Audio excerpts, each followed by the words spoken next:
इंदौर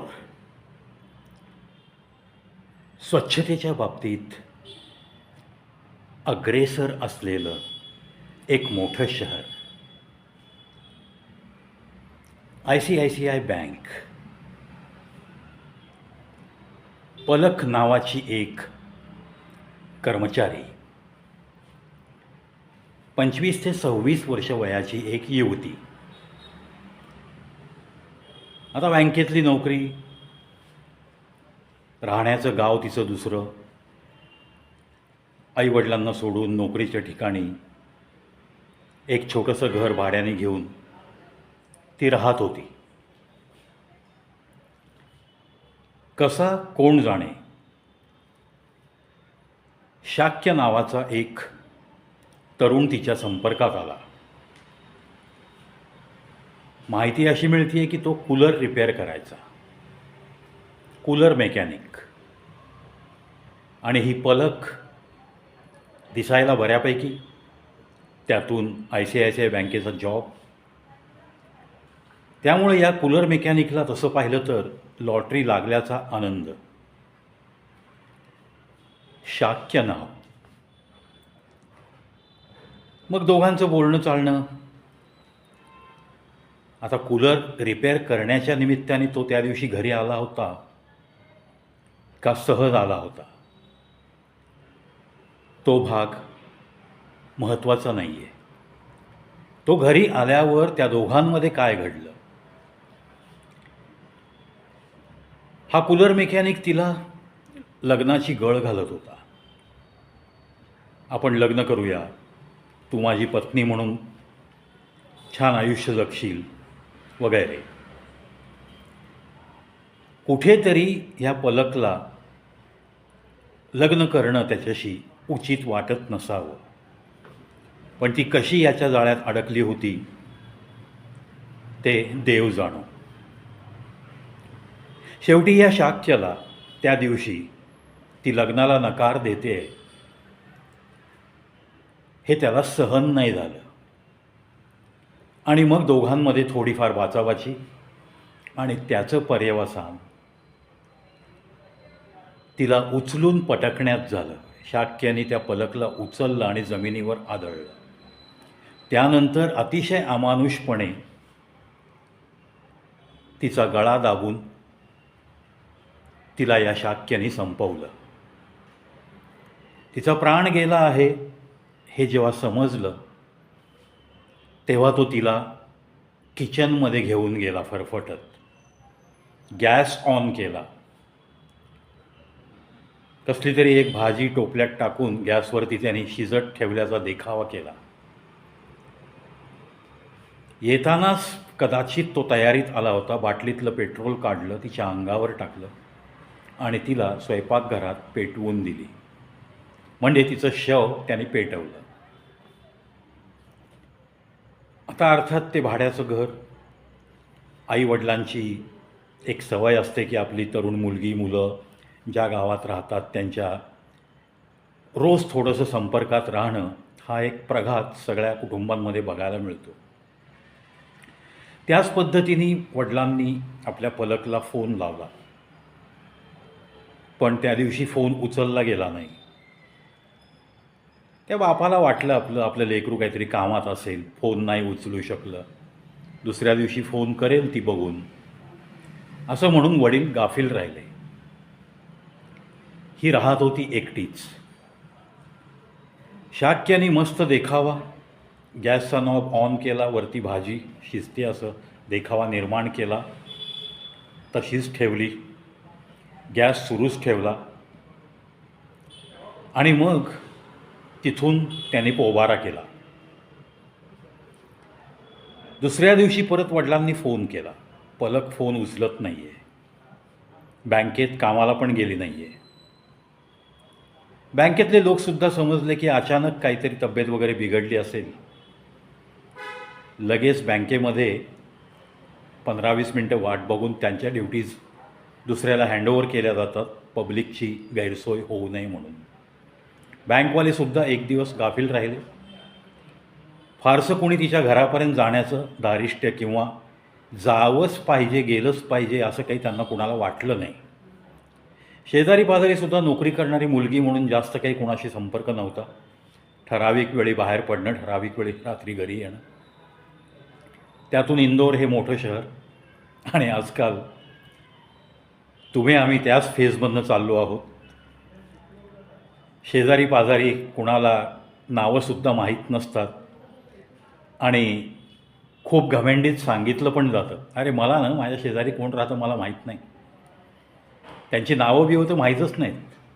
यामध्ये लोकांना भूषण आहे अशी आता मोठ्या शहरांची अवस्था झाली आहे. तोच प्रसंग आज पलकवर आला. ती कोण आहे, तिचं आडनाव काय, ती काय करते, याची फारशी कोणाला काही माहिती आहे असं कोणाला जाणवलं नाही. यथावकाश दुसऱ्या दिवशी पण फोन गेल्यानंतर रिस्पॉन्स मिळाला नाही तेव्हा वडिलांनी घरमालकाला विनंती केली की थोडं आपण जरा पलकच्या घरी जाऊन पाहाल का, ती फोन उचलत नाही आहे, तिचा काहीच रिस्पॉन्स मिळत नाही आहे, काय झालं आहे नक्की, ती आजारी का, असं पहा म्हणून चौकशी केल्यानंतर माणुसकीच्या दृष्टिकोनातून त्या घराचे मालक, आता ही पलक त्याची भाडेकरी, साहजिकच एकमेकांकडं नंबर असणं, एकमेकांकडं कधीतरी जाणं येणं हे पण असू शकतं, आणि त्यांचंच घर असल्यामुळं ते त्या पत्त्यावर पोहोचले आणि पाहतात तर काय, किचनमध्ये तिचं अर्धवट जळालेलं प्रेत. मग त्यांनी सगळे वडिलांना इंटिमेट केलं, असं असं घडलं आहे.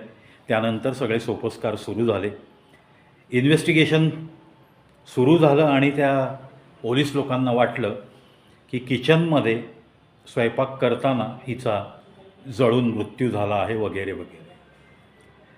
परंतु कुठेतरी एक शंकेची पाल चुकचुकत होती, म्हणून डिपार्टमेंटनी आसपासचे सर्व CCTVs चेक करायला सुरुवात केली आणि त्या दिवशी तोंडाला रुमाल बांधून बाहेर पडताना एक तरुण दिसला. त्या घरातून बाहेर पडताना, अर्थात त्या बिल्डिंगला सुद्धा खाली काहीतरी गेट वगैरे असावा, आसपासचे CCTVमध्ये तो दिसला असेल. त्यानंतर त्यांनी पलकच्या मोबाईलचे कॉल डिटेल्स काढले, त्याच्यावरून फोन नंबर जो कळला त्या फोनचा, त्या मोबाईल नंबर वापरणाऱ्या व्यक्तीचा लोकेशनवरती डिपार्टमेंटनी लक्ष ठेवण्यास सुरुवात केली आणि तो पकडला गेला. प्रेमसंबंध या पलकचे आणि त्या शाक्यचे हळूहळू लग्नापर्यंत येऊन ठेपले, परंतु पलकच्या मनात कदाचित त्याचं इनसिक्युअर्ड जॉब, त्याचं जे कूलर मेकॅनिकचं स्टेटस आणि याच्याबरोबर मी लग्न करून आयुष्य माझं उद्ध्वस्त कशी करून घेऊ, असा विचार कदाचित तिच्या मॅच्युरिटी सेन्सला मनात आला असेल आणि मग तिने नकार दिला आणि नकाराचे परिणाम तिला हे जग सोडून जावं लागलं. ह्या ज्या मुली सर्व्हिस करतायत, शिक्षणाला बाहेर राहतात, या सगळ्या अशा वयाच्या तरुण मुलींना सांगू इच्छितो मी की थोडंसं कॉशस राहा, स्वतःचं स्टेटस बघा, कोण तुम्हाला विनाकारण प्रेमाच्या जाळ्यात ओढतं आहे का, खरंच त्याला प्रेम म्हणतात का, असे काही जुजबी प्रश्न स्वतःच्या अंतर्मनाला विचारा. आपल्या म्हाताऱ्या आईबापांना आपण काय उत्तर देऊ शकणार हे सुद्धा नीट विचार करत राहा. शिक्षण, नोकरी यानिमित्त मुलामुलींना बाहेर राहणं क्रमप्राप्त आहे. प्रत्येकाला आपल्या राहत्या घराच्या आसपास नोकऱ्या मिळणं कदापि शक्य नाही. ज्याचं ज्या पद्धतीने क्वालिफिकेशन आहे त्या पद्धतीने तो तरुण, ती तरुणी प्रयत्नवादी राहत असते. जिथे मिळेल तिथे नोकरी ती ॲक्सेप्ट केली जाते. त्यातून पहिली नोकरी असेल तर चला अर्थार्जन तरी सुरू होत आहे ना, इथे चिटकूयात आणि नंतर बाकीचे प्रयत्न करूयात, अशा पद्धतीने विचारधारा असणं हे सुद्धा अगदी सहज शक्य गोष्ट आहे, सगळीकडं सर्रास घडतं आहे. म्हणून एकटी राहणाऱ्या त्यातल्या त्या तरुण मुलींना मी तर खूप सावधानतेने पावलं उचला असाच सल्ला देईन. आजकाल लग्नाच्या बाबतीतसुद्धा मुली खूप चोखंदळ झाल्या आहेत.